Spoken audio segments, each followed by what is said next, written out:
Es esmu Tālis. Es tēloju šobrīd režisoru. Pirms filmas tēloju scenāriju autoru.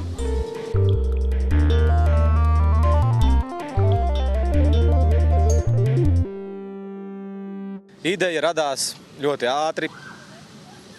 Mūsu apspriedes laikā izdomājām, ka tas būs pārbaudījums taisīt nevis filmas par cilvēkiem ar kustību traucējumiem, kā mēs līdz šim esam darījuši.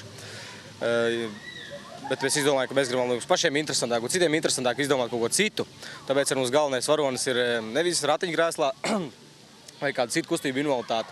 Viņš ir ar redzes traucējumiem. Tās pārējās idejas viņas radās konsultējoties ar enerģīgu puisi, vārdā Normunds. Paldies Normundam.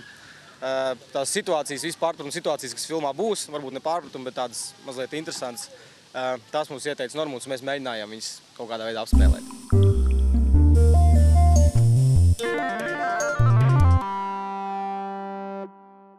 Galveno aktieri man ienāca uzreiz prātā, kad runa bija par, kad vajadzēja puisi, kurš varētu notēlot kaut ko, tad man uzreiz pirmais bija Toms, kurš, manuprāt, arī diezgan labi ar šo tiek ar šo uzdevumu galā, nevis diezgan labi, bet, labi tiek ar šo uzdevumu galā. Par aktrisēm bija mazliet savādāk, kad Līga arī bija uzreiz, mēs zinājām, ka Līga māk, un Līga varētu būt forša jauna smuka meitene un notēlot Annas lomu. Līgas Annas lomu, bet Alis mums gāja mazliet grūtāk atrast, izdomāt, bet kad mēs viņu ieraudzījām, tad bija jau tā doma, ka būs labi, un tik tiešām ir labi.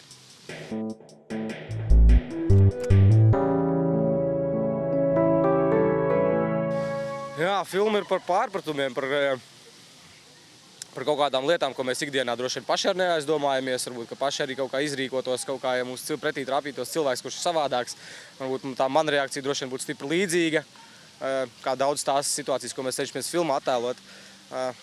Pēc mazliet varbūt pasmieties, varbūt parādīt, ka tiešām kāds ir savādāks, un Toms ir šis savādākais, kurš īsti labi neredz. Viņš mazliet redz, bet viņš īsti labi neredz.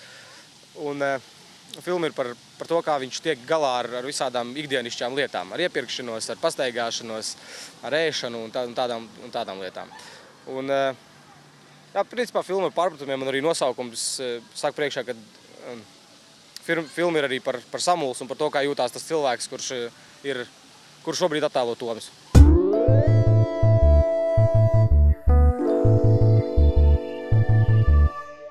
Jā, atsaucīgs ļoti puisis Holšteins Jānis, Goran Gora, plašāk pazīstams. Viņš tiešām nāca pretī un teica, ka viņš ir gatavs mūsu filmā ierakstīt mūziku.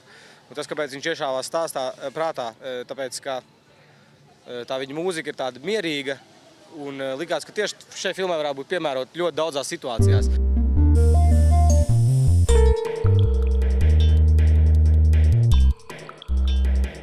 Galvenais bija pateikt, parādīt tās situācijas, kādas var rasties, un parādīt, kādi mēs esam paši no malas uz sevi paskatīties. Kā es arī teicu, ka varbūt droši vien, ka es tāpatās darītu, rīkotos kā tie cilvēki, ar ko saskarās Toms. Bet jā, tas bija noteikti viens no galvenajiem nosacījumiem, ka filmai jābūt ir vienkārši ļoti labi saprotamai ikvienam. Tāls Bērziņš, Mistēls Matvējos, Apērons video.